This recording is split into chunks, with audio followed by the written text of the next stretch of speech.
안녕하세요. 임상적으로 많은 분들이 겪고 있고 많은 증상의 원인이 되는 구분등 자세에 대해서 알아보도록 하겠습니다. 구분등 자세에서 알아보기 전에 정상적인 자세가 어떤 부분인지에 대해서 설명을 드리도록 하겠습니다. 복숭아뼈를 기준으로 수직선을 걷을 때 그 수직선이 인체의 어느 부분을 지나는지를 보고 이 자세가 바른 자세인지 안 좋은 자세인지를 판단하게 되는데요. 정상적인 자세에서는 바깥쪽 복숭아뼈 앞쪽을 지나는 수직선을 걷을 때 무릎의 중앙보다 약간 앞쪽이긴 하지만 무릎의 중앙, 그리고 골반의 중앙, 그리고 올라가서 경추의 추체 중앙, 그리고 귀 구멍까지 가는 자세를 우리가 바른 자세라고 부릅니다. 여기 보는 바와 같이 아까 무릎의 복숭아뼈 바깥쪽, 그리고 무릎, 그리고 골반, 그리고 귀 구멍까지 바른 자세가 이렇게 되는 거고, 가장 우리가 이제 옆에서 봤을 때 제일 쉽게 판단할 수 있는 것 중에 하나는 뭐냐면 이 어깨 윗봉우리, 그러니까 견봉이라고 하는 윗봉우리하고 귓볼이 같은 라인에 있는 것이 정상적이라고 볼 수 있습니다. 즉 여기 보시는 바와 같이 어깨의 윗선과 그리고 귓볼이 같은 위치에 있는 것이 좋은 자세라고 볼 수가 있습니다. 정상적인 척추의 곡선을 그 다음에 좀 보면 허리하고 경추는 앞쪽으로 약간 꺾여 있는 자세가 좋은 자세고, 등과 엉치뼈는 뒤쪽으로 약간 꺾여 있는 것이 좋은 자세라고 볼 수 있습니다. 이런 식으로 정상적인 곡선이 이루어져야 충격을 효율적으로 흡수할 수 있고, 이 뼈와 뼈 사이에 있는 디스크라고 하는 물렁뼈가 가장 압박을 덜 받는 자세로 있을 수가 있습니다. 근데 이제 아까 얘기했던 대로 구분등 자세는 가장 큰 특징이 뭐냐면 머리하고 골반이 가만히 있는 자세에서 등이 뒤로 빠지는 겁니다. 그러니까 제가 보면 이렇게 있는 자세에서 등이 뒤로 이렇게 빠지는 자세라고 볼 수가 있습니다. 그렇게 되면 뭐가 좋으냐면 아까 말씀드렸던 정상적인 자세에서는 자세 유지 근육이라고 하는 것이 있습니다. 우리 흔히 얘기하는 코어 근육 같은 것들이 있는데, 그런 근육들은 정상적인 자세에서는 앞쪽의 코어 근육과 뒤쪽의 코어 근육이 똑같이 어느 정도는 서로 같이 일을 하고 있습니다. 근데 얘기했던 구분등 자세가 되는 가장 큰 특징이, 가장 많은 사람들 중에 오래 서서 일하는 사람들이 구분등 자세가 많이 되는데, 그 이유는 정상적인 자세에서 등을 빼고 이렇게 서 있으면 뒤쪽의 코어 근육이 해야 되는 일들이 많이 줄어들어요. 그렇게 되면 스스로 느끼기에 이거 되게 편한데? 라고 느끼면서 그 자세가 습관화되다 보면 그 자세로 인해서 다른 관절들이 변형이 오기 시작하고, 그 변형이 오는 것들이 결국에는 병으로까지 이어지게 되기 때문에 그렇습니다. 그래서 여기 지금 아까 봤던 그 그림을 보면 등은 뒤로 나오게 되죠. 그러면 골반은 앞으로 빠지게 되고 목도 앞으로 빠지게 됩니다. 그리고 무릎도 앞으로 나가게 되죠. 그래서 정상적인 수직선을 걷을 때 무릎이 이 수직선보다 앞에 있고 골반도 이 수직선보다 앞으로 나가고, 그러면서 등은 뒤로 빠지게 되고 목은 앞으로 빠지게 되는 이런 형태를 우리가 구분등 자세라고 얘기합니다. 집에서 내가 구분등 자세인지 쉽게 볼 수 있는 방법 중에 하나는 자연스럽게 본인이 아무 의식하지 않고 선 상태에서 옆에서 사진을 한번 딱 찍어 보세요. 그러면 가장 특징적인 게 이 귓볼하고 어깨 견봉이 일직선상에 있지 않고 대부분 이렇게 빠져있는 거북목 형태를 띠게 되고, 이 골반도 앞으로 살짝 이렇게 빠지는 형태를 갖게 됩니다. 그리고 두 번째로는 이렇게 엎드렸을 때, 완전히 바닥에 엎드렸을 때 등을 보면 상당히 많이 구분등처럼 보이는 것이 특징입니다. 그래서 그런 부분들은 집에서 쉽게 확인할 수가 있습니다. 다시 한번 구분등 자세의 특징에 대해서 한번 알아보게 되면 이 상태에서 골반이 앞으로 빠지게 되죠. 이렇게 빠지게 되면서 골반이 이렇게 뒤로 돌아가게 돼요. 이렇게. 그러면 골반이 이런 식으로 오리궁뎅이처럼 되는 게 아니라 엉덩이가 사라지는 형태로 나가게 되죠. 그래서 이런 식으로, 이거는 이제 오리궁뎅이 되는 형태인데 이게 아니라 이제 이런 식으로 뒤로 돌아가게 되는 그런 형태가 되고, 허리는 원래 정상적인 곡선이었는데 골반이 앞으로 빠지게 되니까 일자형을, 그러니까 그 곡선이 사라지면서 전반이 소실되는 그런 형태로 가게 됩니다. 그리고 무릎은 골반이 앞으로 빠지게 되면서 무릎은 이제 완전히 정상적인 형태보다 더 이제 펴지는, 과도하게 꺾어지는 그런 자세로 만들어지게 되어 있습니다. 목은 이 상태에서 이제 앞으로 보게 되는데, 보통 우리가 목이 앞으로 갈 때 바닥을 쳐다보고 살 수가 없으니까 이런 식으로 꺾이게 되죠. 그래서 아래쪽의 경추를 보면 앞쪽으로 쭉 빠져 있는데 머리하고 목뼈하고 이어지는 이 공간은 과도하게 꺾이게 되어 있어요. 앞에 보려고. 이 상태에서 아래쪽 경추를 피게 되면 이렇게 되는 거죠. 그래서 항상 일자목이 아닌 이제 정상적인 포지션으로 갔을 때에는 약간 위를 쳐다보고 생활하는 것처럼 머리와 상부 경추가 과도하게 위쪽으로 꺾여져 있는 형태가 되는 겁니다. 그리고 등이 굽으니까 여기 날개뼈를 잡고 있는 중부 승모근이나 하부 승모근이 늘어지게 되고, 그리고 그 안쪽에 있는 능형근 역시 늘어나게 돼서 굽은 등이 될 수밖에 없습니다. 그리고 앞쪽으로 굽었으니까 대흉근이나 소흉근, 지금 이거는 대흉근인데 대흉근이 짧아지게 되고 또 이 소흉근도 짧아지게 됩니다. 아까 골반은 이런 형태가 되겠죠. 그러니까 다리는 가만히 있고 골반이 앞으로 나가니까 마치 골반은 가만히 있을 때 다리가 뒤로 꺾이는 형태로 몸이 변하게 되어 있습니다. 아까도 얘기했던 대로 골반이 앞으로 빠지니까 위에 있는 무릎은 앞으로 꺾여지면서 오히려 정상적인 것보다 과도하게 펴지는 그런 백니 현상이 나타날 수가 있는 겁니다. 그렇게 되면 제일 중요한 게 뭐냐면 이 햄스트링인데, 가만히 있는 상태에서 골반이 앞으로 빠지고 무릎은 뒤로 가니까 이 뒤쪽에 있는 근육, 햄스트링이라고 하는 이 근육이 짧아질 수밖에 없어요. 이게 짧아지게 되면 반대쪽에 있는 근육, 이쪽에 있는 근육은 짧아지고 앞쪽에 허리에 제일 영향을 많이 주는 근육 중에 하나가 이 장요근이라고 하는 근육인데, 얘네들은 골반이 앞으로 빠져나가니까 늘어날 수밖에 없습니다. 그래서 장요근은 늘어나고 햄스트링은 짧아지는 그런 형태의 자세가 되는 겁니다. 그래서 햄스트링은 아까 얘기했던 대로 짧아질 수밖에 없고, 그렇게 짧아지면 우리가 요거는 SLR 테스트, 하지 직거상 테스트라고 해서 허리 디스크가 있을 때 이거를 이제 올리게 되면 허리 디스크에 압박이 생기면서 못 올리는 건데, 보통 허리 디스크가 있을 때 이학적 검사 방법으로 많이 쓰는 겁니다. 근데 아까처럼 햄스트링이 짧아져 있는 사람은 이 뒤에가 짧아져 있기 때문에 허리 디스크가 없어도 이거를 못 올리게 됩니다.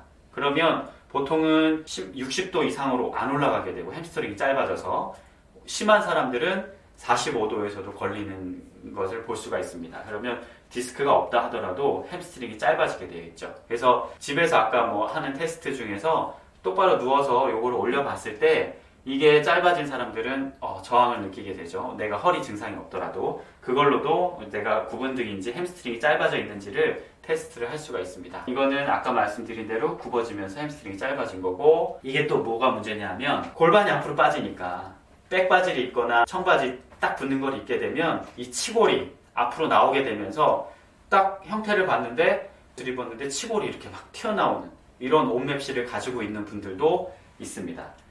자, 이제 증상을 알아볼 건데, 첫 번째로는 목의 윗부분과 머리 부분이 과도하게 긴장이 되면서 이쪽을 잡고 있는 후두하 근육들이 있는데 걔네들이 상당히 짧아지게 되죠. 그리고 이쪽에 있는 근육이 우리가 이제 흉쇄 유돌근이라고 하는데, 이 흉쇄 유돌근이 과도하게 긴장이 됩니다. 원래 정상 상태보다 앞으로 나가게 되면서 흉쇄 유돌근이 긴장이 되게 되는데, 흉쇄 유돌근이 과하게 긴장이 되다 보면 얘네들이 일으키는 증상이 상당히 다양해요. 보통 이명이 들리기도 하고, 아니면 어지럼증을 느끼기도 하고, 두통도 느끼기도 하고, 안면에 이상한 감각을 느끼기도 합니다. 그래서 귀 속에 이상이 없는데도 불구하고 이 흉쇄 유돌근 때문에 이명이나 어지럼증을 느끼시는 분들도 많습니다. 목이 앞으로 빠지니까, 지금 여기가 설골인데 설골을 잡고 있는 근육들이 짧아지게 되고, 그렇게 되면 이 근육이 짧아지게 되니까 목이 앞으로 빠지면서 입이 벌어지게 돼요. 그러면서 내가 말을 할 때 아래 턱을 움직이면서 말을 해야 되는데, 입을 벌려보세요 하게 되면 심하신 분들은 아 할 때 고개가 뒤로 제껴지는 사람들도 있어요. 이렇게 아 하고 이쪽이 짧아져 있기 때문에 벌어지는 현상이고, 그게 나중에 심해지게 되면 턱관절에 문제를 야기시킬 수가 있습니다. 턱관절을 치료할 때는 여기 보이는 특징적인 근육들을 풀어주는 것 이외에도 일자목을 교정을 시켜주고, 더 나아가서는 구분등을 고쳐줘야 이 턱관절이 좋아지는 경우가 상당히 많습니다. 목이 일자로 빠지게 되니까 목에 있는 디스크의 압력이 많이 가해져서 목 디스크가 생기면서 상지에 방사통이 생길 수가 있고, 목 디스크는 아닌데 목에서 나온 상지로 가는 신경이 여기 있는 사각근이라든지 쇄골이라든지 소흉근을 뚫고 상지로 가는데, 이 근육들이 긴장이 되다 보고 아까 얘기했던 대로 소흉근도 긴장이 되고, 긴장이 되게 되면 신경이 눌려서 상지가 저리는 현상이 발생할 수 있고, 이게 목 디스크가 원인이 아닌 흉곽 출구 증후도 생길 수가 있습니다. 어깨가 앞으로 이렇게 굽는다고 그랬잖아요. 그러면 어깨 관절은 여기 보시다시피 쇄골하고 위팔뼈가 같이 연결이 되어 있는데 상당히 소켓이 작아요. 그러다 보니까 우리가 360도 돌릴 수 있는 자유로운 관절이 되기도 하지만 위치가 변함에 따라서 벗어나기도 합니다. 그래서 이게 앞으로 가기도 하고 뒤로 가기도 하고 빠지기도 하는데, 어깨가 굽게 되면 당연히 어깨 소켓에서 관절이 앞으로 빠지게 되고, 앞으로 빠지게 되면 이 앞쪽에 있는 힘줄이나 인대가 자꾸 압박이 됩니다. 그러다 보면 내가 뭐 근력 운동을 한다든지 팔을 많이 쓰는 일을 한다든지 하게 됐을 때 정상적인 포지션이 아닌 상태에서 일을 하게 되니까 힘줄이나 인대에 압박이 가해지게 되고, 그렇게 되면 이쪽에 충돌증후군, 어깨 회전근개가 파열이 될 수 있는 원인이 되는 충돌증후군이 생길 수도 있습니다. 아래로 내려가게 되면 허리 디스크가 생기게 되고, 허리 디스크가 생기게 되면 하지 쪽으로 방사통이 생길 수밖에 없고, 아까 얘기했던 대로 장요근이 이완이 되다 보니까 이 서해부 쪽으로 통증을 느끼는 분들도 덜어 생길 수가 있습니다. 무릎은 아까 계속 얘기했듯이 백니, 그러니까 뒤로 과도하게 꺾어지게 되기 때문에 연골에 가해지는 압박이 강해지게 되고, 그렇게 되면 퇴행성 관절염이 쉽게 올 수가 있습니다. 지금까지 구분등 자세에 대해서 알아봤고, 구분등 자세가 어떠한 변화를 주는지 알아봤습니다. 그러면 어떻게 하면 내가 바른 자세로 갈 수 있는지 크게 보면 두 가지로 갈 수가 있는데, 첫 번째는 치료의 영역이고 두 번째는 습관의 영역입니다. 습관의 영역은 이완되고 약화되어 있는 근육들을 강화시키는 게 습관의 영역이고, 틀어진 골반 골격이나 짧아진 근육을 풀어주는 것은 치료의 영역이라고 볼 수 있습니다. 먼저 습관적인 영역을 보면 당연히 아까 구분등 자세에서 바른 자세로 가기 위한 습관은 첫 번째는 어깨를 펴야 됩니다. 어깨를 펴서 약간 위로 간다 느낌으로 펴주시고, 고개는 턱을 당겨서 뒤로 살짝 빼줍니다. 그리고 골반은 약간 뒤로 빼주는 이 자세, 골반은 빼주고 어깨는 펴고 턱은 당겨주고, 이 자세를 계속 하다 보면 늘어진 근육들이 강화가 되고, 그런 강화가 되면 내가 이 자세가 편했던 사람들도 나중에 가면 이 자세가 편해질 수밖에 없는 그런 형태로 갈 수가 있고요. 이것만으로도 좋아질 수는 있지만 금세 변화가 되기는 힘들어요. 왜냐하면 짧아진 근육들이 있기 때문에 그렇습니다. 그래서 짧아진 근육들을 이완시켜주고, 틀어진 골격, 예를 들어 골반이 틀어진 거라든지 어깨로 굽어진 거라든지 목이 앞으로 빠져있는 이런 골격을 교정해주고 짧아진 근육들을 펴주는 것은 추나치료의 영역이라고 볼 수가 있습니다. 그래서 기본적으로 가장 중요한 게 햄스트링을 교정해주고, 상부 복근 짧아진 거를 이완시켜주고, 대흉근 중에서 늑골에 붙어있는 근육들이 짧아지거든요. 그런 부분들도 풀어주고, 그 다음에 뒷목의 근육들도 풀어주는 그런 추나를 받으면 훨씬 더 빠르게 교정할 수가 있습니다. 추나 요법을 어떻게 진행하는지 간단하게 설명을 드리면, 아까 구분등 자세의 특징이 여기 붙어있는 햄스트링이 짧아지고 골반은 후방으로 회전이 되고, 그로 인해서 요추의 전만이 소실되고, 등은 많이 굽어져 있고, 날개는 벌어져 있고, 후두 하의 근육들은 상당히 긴장되고 짧아져 있는 것들이 아까 특징이라고 말씀드렸기 때문에 그런 부분들을 풀어주는 게 추나 치료의 목표입니다. 예를 들어 짧아져 있는 햄스트링은 바른 자세, 그러니까 천장을 본 자세에서도 교정할 수 있지만 이 상태에서도 근막을 이완시켜주는 그런 치료를 받으실 수가 있고요.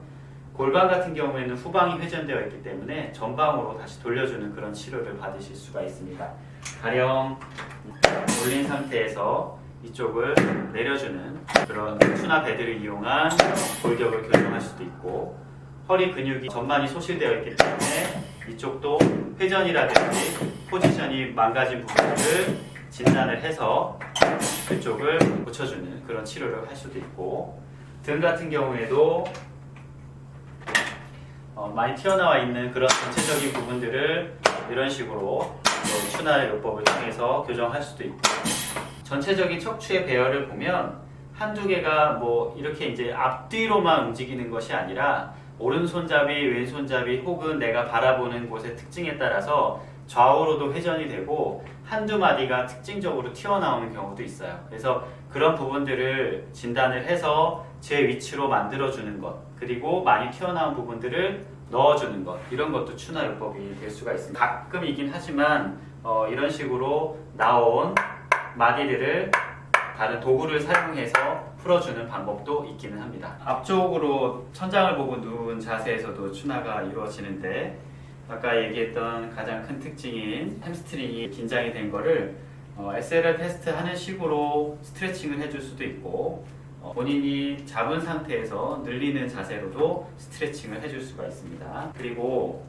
장요근 부분이 이완이 됐다고는 하는데, 그래도 이 부분에 이제 장골 쪽으로 통증을 느끼시는 분들이라면 그쪽을 풀어주는 근막 이완 요법을 받으실 수도 있고, 상부 복근이 아까 긴장이 됐다고 했잖아요. 그래서 상부 복근을 풀어주는 근막 이완술을 할 수도 있고, 아래쪽으로 붙어있는 대흉근들을 이완시켜주는 이완술을 또 해야 되고, 그리고 이 앞쪽으로 구분 등을 만들어주는 가장 큰 특징인 소흉근이 긴장이 되어 있거나 혹은 상지에 저림이 유발되는 분들은 이 소흉근, 그 다음에 쇄골의 위치, 그리고 사각근에 있는 부위를 같이 이완을 시켜주는 것이 중요합니다.